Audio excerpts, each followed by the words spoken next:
কোন মানুষ মুসলমানের হাতে কোন হিন্দু মুশরিক কাফের কেউ পুরা জায়েজ নাই।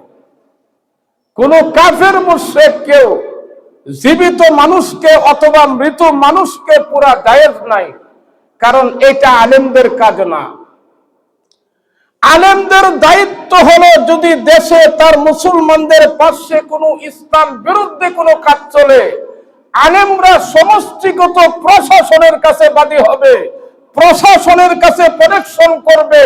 এটা আমাদের এলাকায় সম্ভব না। মুসলমানদের পাশে একজন মুরতাদ নাস্তিক বেঈমান বসে থাকবে, ইসলাম বহির্ভূত কাজ করবে, এটা আপনারা প্রশাসন দিয়া বন্ধ করেন।